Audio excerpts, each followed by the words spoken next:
everyone. Good afternoon, good evening, good night.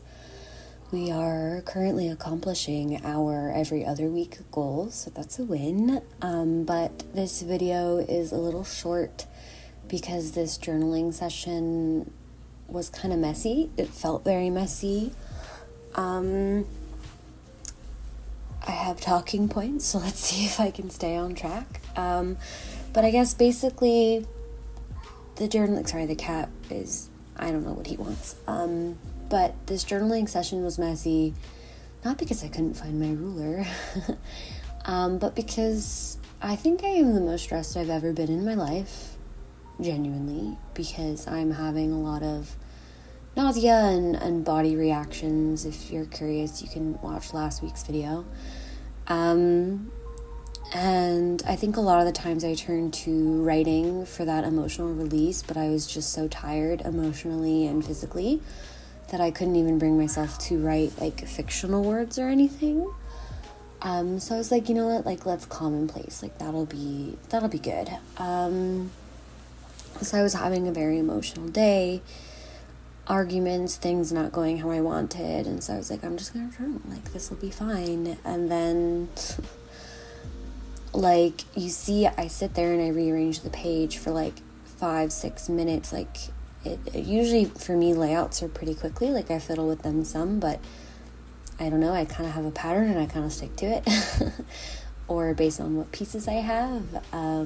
It's very easy for me to find a layout, but I fiddled with a layout, couldn't find one that I liked, and then like stuck it down, and then I think I stared at the notebook paper. I cut most of it out. I tried to leave some in for the sake of authenticity and vulnerability, but I stared at the page for like 5-10 minutes, and like no commentary came, nothing came. I debated, I was like, do I even really need to comment? Like, can I just leave this article in? Like, does a Commonplace book have to have commentary and my thoughts and feelings on every single thing I stick in? And I settled on no, but also my body just like, it just wanted to kind of play with pieces of paper. It didn't want to have to think.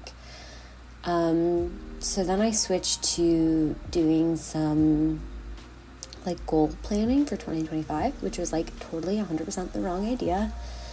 I thought maybe writing words, like maybe journaling and trying to kind of sort through these things will help me a little bit. Nope, did not. Made me want to cry more. And so at some point I just turned off the camera basically and was like, okay, I need to go.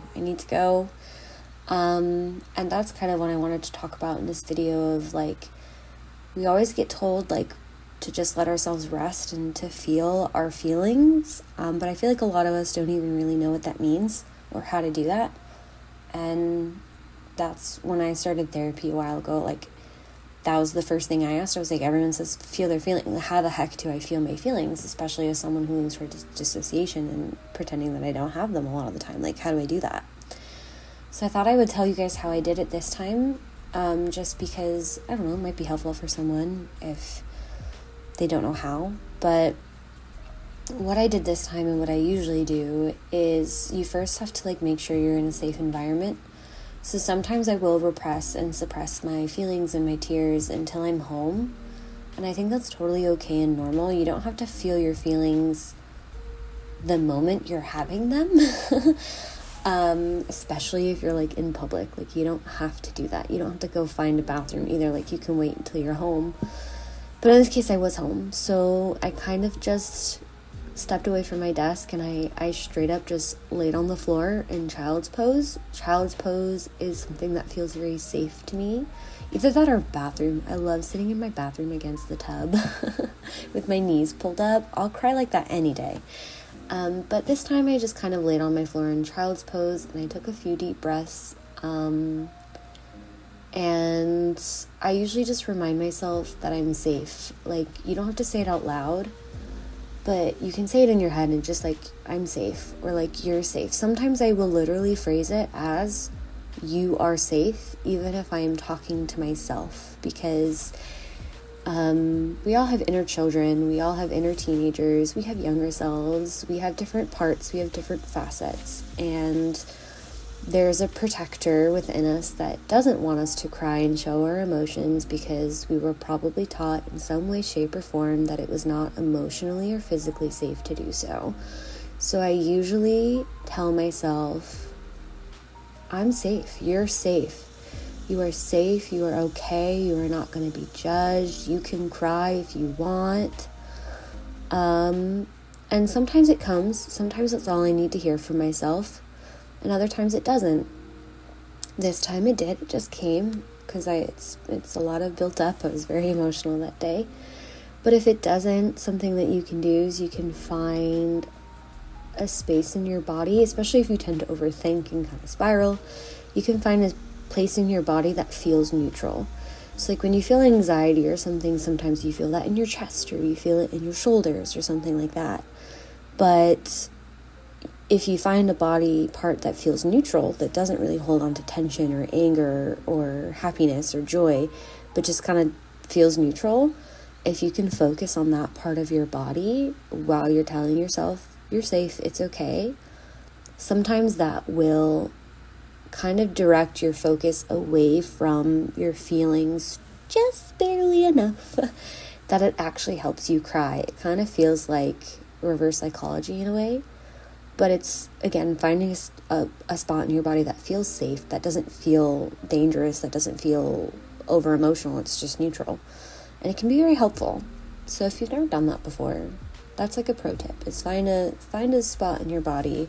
Like sometimes it could be your thighs or your forearms or maybe your toes. Like maybe your toes don't ever get tense, I don't know. But it'll be different for everyone. Yeah, as you can see here on the video, this is where I got to the point where I was just kind of staring and being like, does everything need a commentary? Does everything need a comment? And it doesn't. So once I started crying, I just cried. I cry in waves. It comes and it goes and it comes and it goes. So I just had to let myself cry in as many waves as it takes. And I do this with all emotions. I do this when I'm anxious and I'm trying to feel my feelings. I do this when I'm in the shower and I feel like I've relaxed enough. I do this when I'm at work and I'm staying after to socialize a little bit and I'm like, okay, I'm ready to go home. I always make myself wait 3 to 5 more extra minutes. So if I'm in the shower and I'm like, okay, I feel better, I feel relaxed, I'm gonna get out now. Nope. Stay in for 3 or 5 more minutes. So when I was on the floor and I was like, okay, I think I'm done crying, I think I'm okay now, I still laid in child's pose and did deep breathing for 3 or 4 more minutes. And I just kind of let myself keep doing that. You can give yourself affirmations, you can just let your brain go numb, whatever, but just always give yourself more space and time than you think that you need or deserve. Because every once in a while you're like, actually no, I needed those 3 extra minutes. We live in a really fast-paced world that wants us to just get over things very quickly, and move on very quickly and task switch very quickly. But I don't know, even for good things, like even if I'm really relaxing in the tub and I'm like, okay, I think I'm gonna get out now, I make myself stay 5 more minutes because I deserve that. If it feels good, I deserve 5 more minutes of it feeling good. And then when you're done, you got to do something that feels really relaxing and grounding to you, that doesn't take a lot of brain power. So I think I put on like 3 or 4 layers and a fuzzy blanket and slippers, and I just went and sat on the balcony and tried not to think. Of course, it's inevitable. I'm going to start thinking about what I was crying about. But for the most part, I was okay.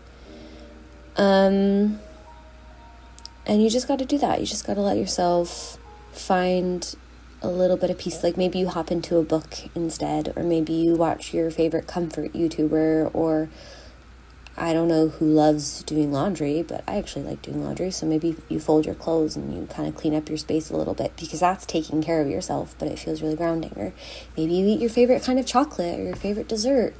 Doing something after that feels relaxing and kind to yourself is the last thing you need to do, is the thing that kind of slowly brings you back to the present moment, but also is being gentle with yourself.